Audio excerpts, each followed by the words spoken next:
Nous sommes très heureux de vous retrouver, chers amis téléspectateurs, pour aller une fois encore à la découverte de l'histoire d'une autre chanson. Celle que nous recevons, elle a promis être sur cette émission pour une seconde fois. Et la promesse, elle a tenu.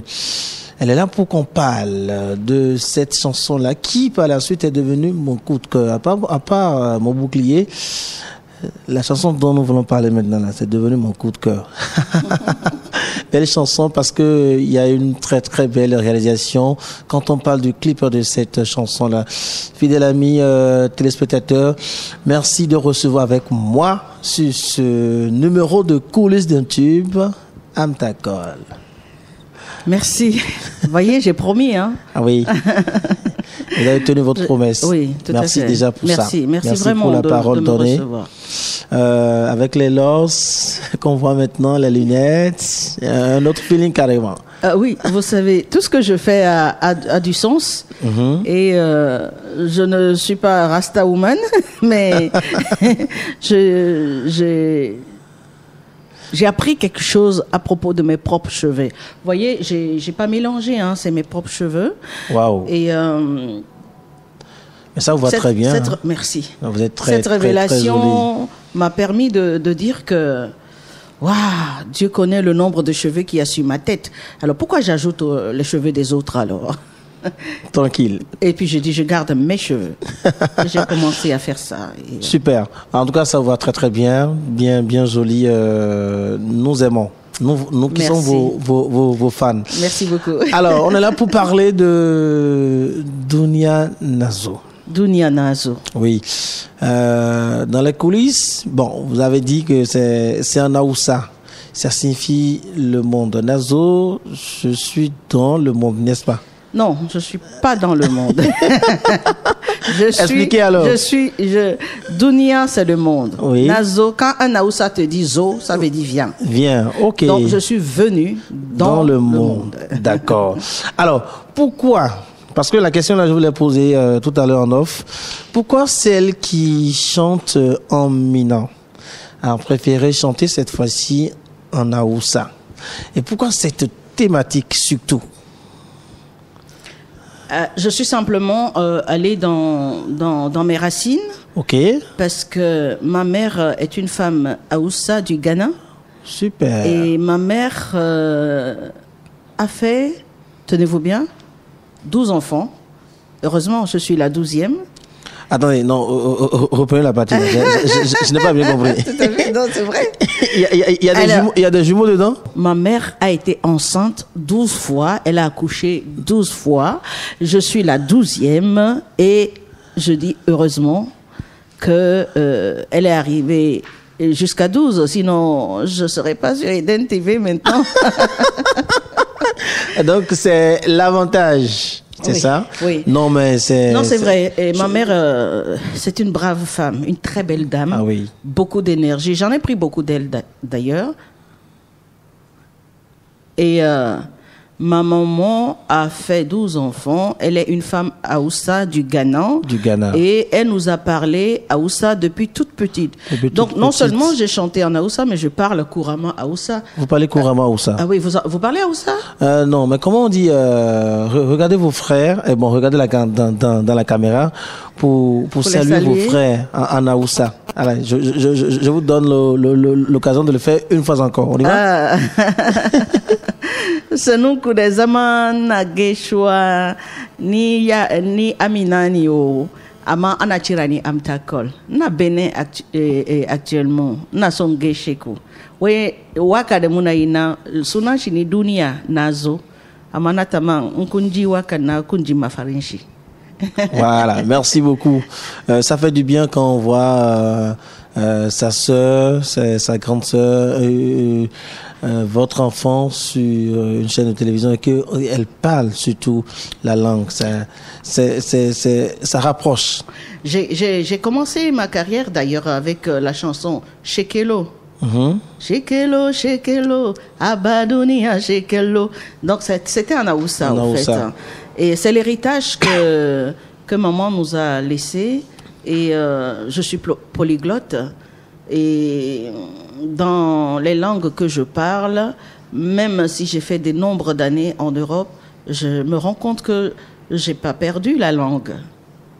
Et quand je rencontre des personnes qui parlent Haoussa, je suis tellement fière et contente d'en parler. Donc je suis retournée un peu à la source, faire aussi un clin d'œil à tous ceux qui ont la nostalgie de cette langue et de me demander, depuis chez Kelo, là, tu chantes plus en Haoussa? Si, je chante en Haoussa et je parle toujours Haoussa. D'accord. Alors parlons de cette chanson, Dunia Nazo. Qu'est-ce qui a inspiré cette thématique-là au niveau de Amtakol? Alors, cette chanson, encore le Bénin, hein. C'est nous, c'est nous. Ouais, vous m'aimez beaucoup, hein. Ouais, Je vous aime aussi. Voilà, l'amour il est réciproque. Ouais.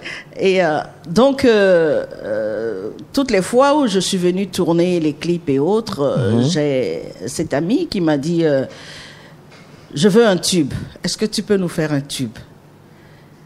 Et il m'a connecté avec un arrangeur que Marco Polo connaît bien et que je vais remercier d'ailleurs ici, Fifi Fender.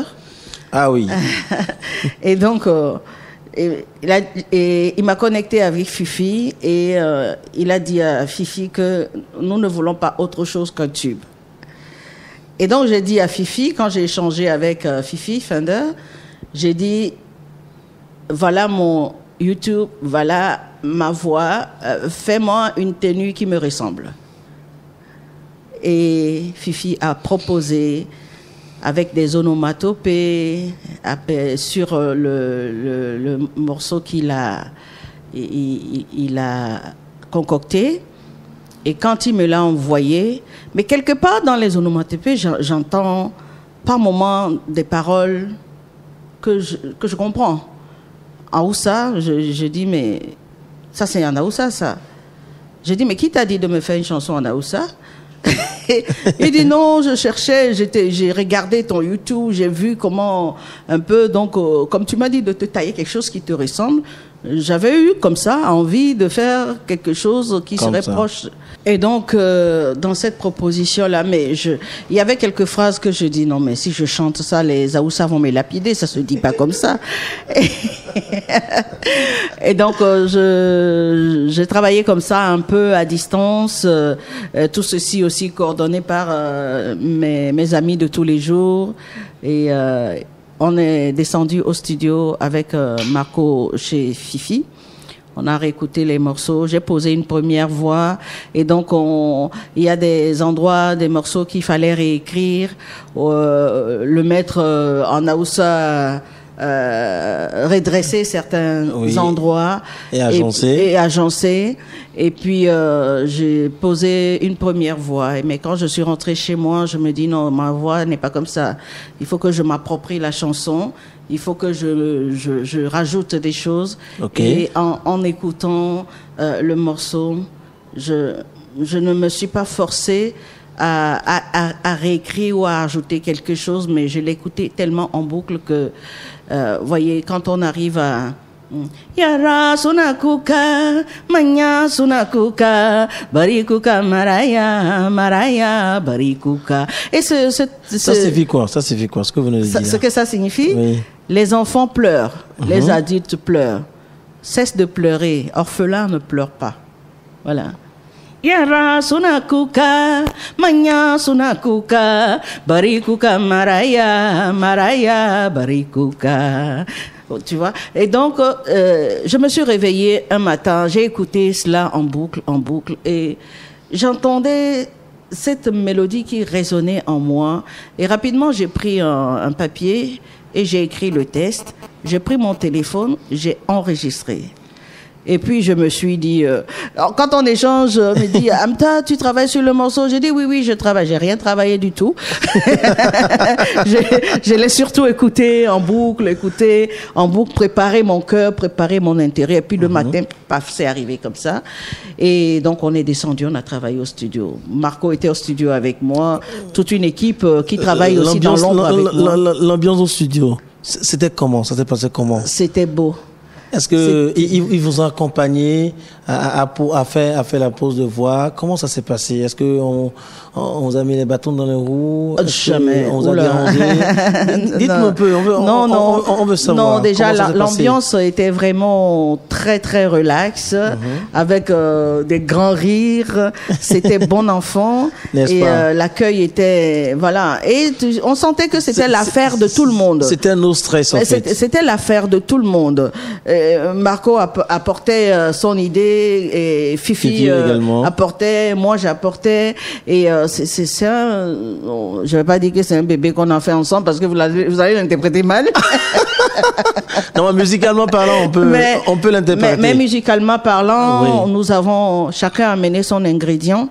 Et pour soutenir un peu déjà ce que Fifi a fait si parfaitement, et ça a donné que après pour poser la voix, j'ai posé, à un moment donné on a arrêté, j'ai repris, on a arrêté, et puis je n'étais pas satisfaite parce que quand moi je pose la voix, on pose telle partie et puis après on continue telle partie. Pour moi le feeling n'était pas là, j'étais pas vraiment dans cette connexion divine que j'ai habituellement, mais ça me permet d'avoir le squelette de ce qu'il faut poser.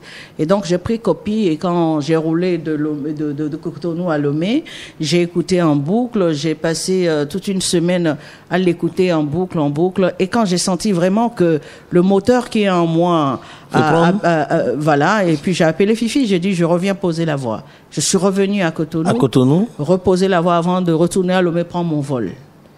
Et donc quand j'ai posé la voix, je suis partie en ce moment-là, la voix était définitive et il a continué à faire le travail qu'il a fait. Mais vous savez, on a fait un travail de fou.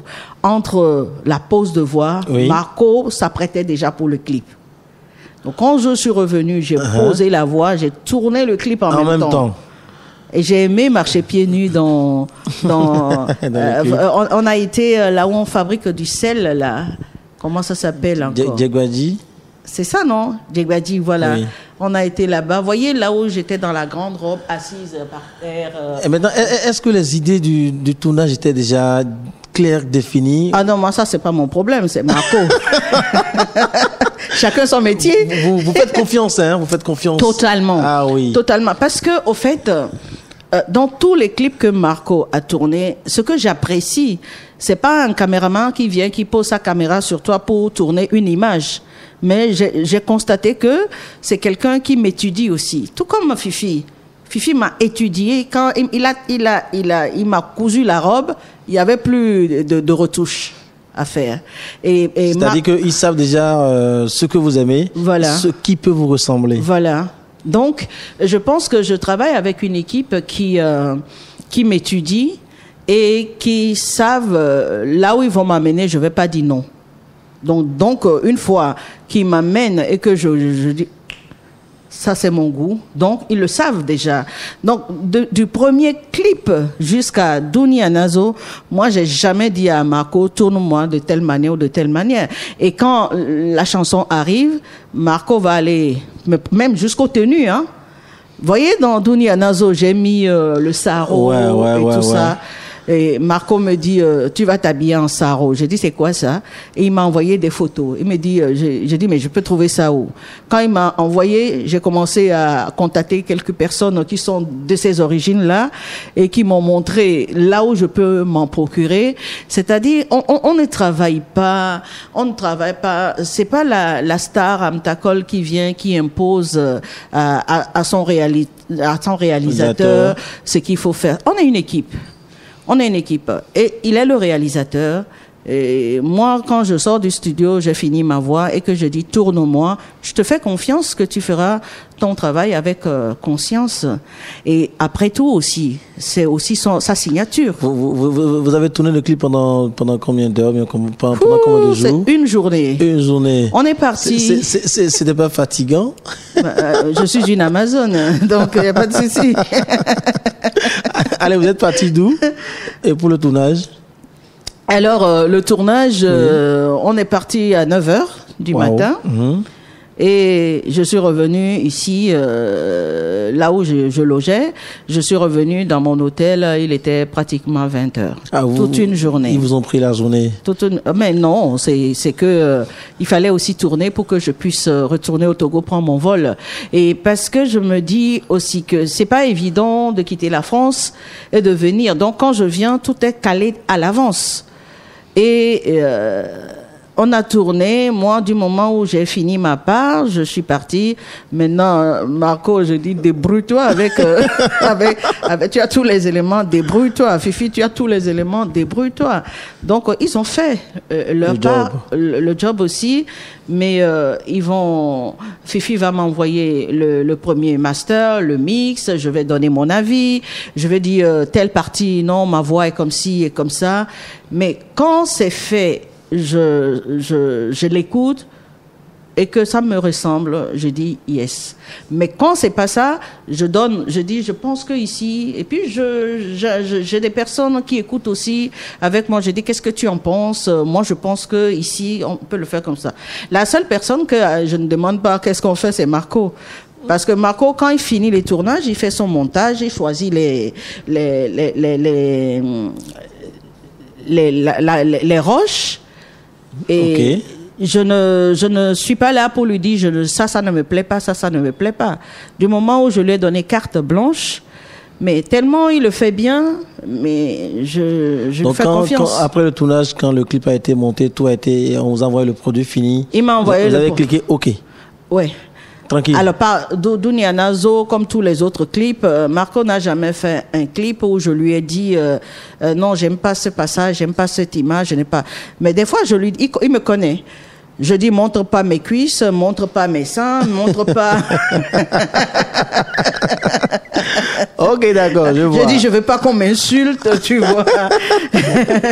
Et des fois, il polie.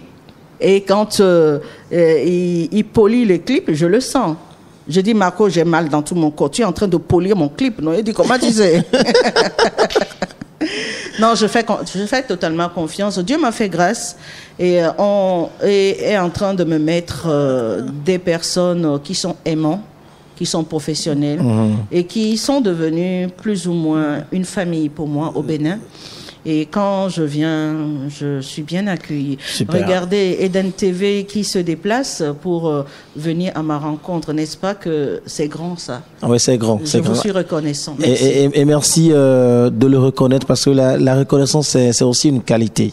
Merci beaucoup. Merci. Alors, il y a d'autres personnes qui constituent également une famille que vous avez. Ce sont vos fans. Vous avez, depuis votre première chanson en Aoussa, voilà une seconde qui est en Aoussa. Est-ce que vous avez eu le retour de ce que... bon, cette fois-ci, tu nous as honorés.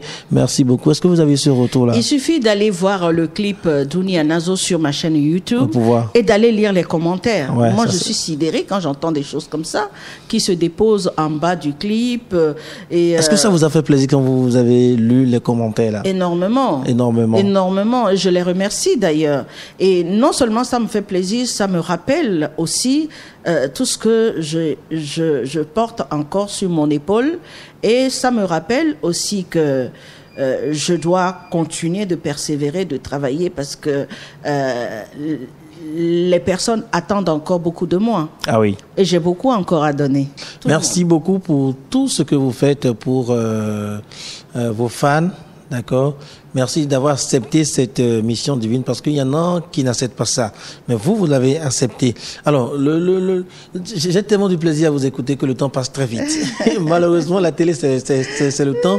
Amtakol, quand vous faites le point, depuis que vous avez commencé à aujourd'hui, quand vous faites le point, est-ce que tout est positif pour vous? Est-ce que vous remerciez le Seigneur pour ça, pour votre parcours? Je vais dire un grand oui parce que je ne suis pas d'une nature à murmurer ou à me plaindre. Non, oui, un grand oui. Un grand oui. Il y a des situations qui ne sont pas du tout agréables qui vont venir. Mais vous savez, moi dans le noir, dans le grand noir, j'essaye et je vois toujours une lumière quelque part. Toujours. Donc tout concourt à mon bien finalement. Merci infiniment. Je crois qu'on aura encore l'occasion de vous revoir, de vous avoir sur nos écrans. Ça, je suis persuadé. Merci de rester toujours Je suis à votre disposition. Disponible. Alors, on va finir en acapella. Cette fois-ci en acapella. OK.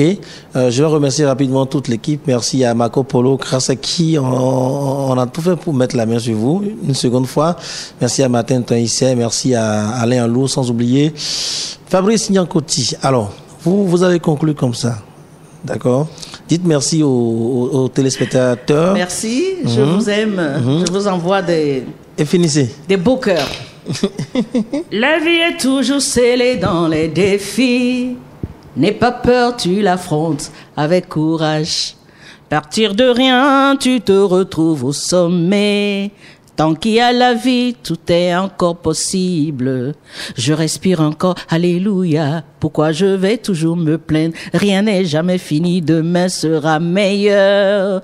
Dieu a donné le souffle de vie. Pourquoi faut-il toujours pleurer? Dunia nazu ade abensabo. Dieu a donné le souffle de vie. Pourquoi faut-il toujours pleurer?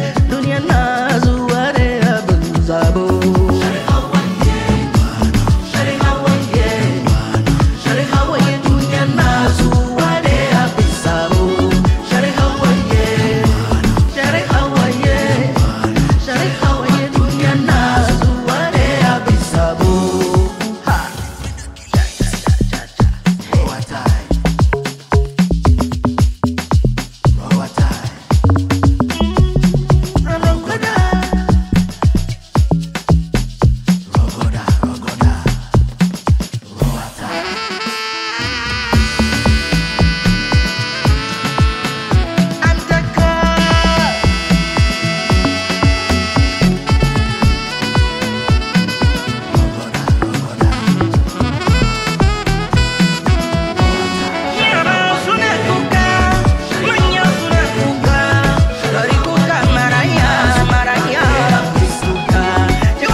Tant qu'il y a la vie, je vais encourager quelqu'un, tant qu'il y a la vie, rien n'est fini. Tant qu'on a le souffle, rien n'est fini. Le plus important, c'est d'avoir la vie. C'est pour ça que je dis que la vie, il y a toujours des défis qui nous arrivent. Mais comment on peut être victorieux si on ne combat pas? Hein? C'est important, les luttes. Donc, Dunia nazu ade abensabo. Le monde vient à toi avec quelque chose de beau, de nouveau, de grand, de puissant et de glorieux. Alors, ne te décourage pas. Bien sûr. Merci beaucoup. Au revoir.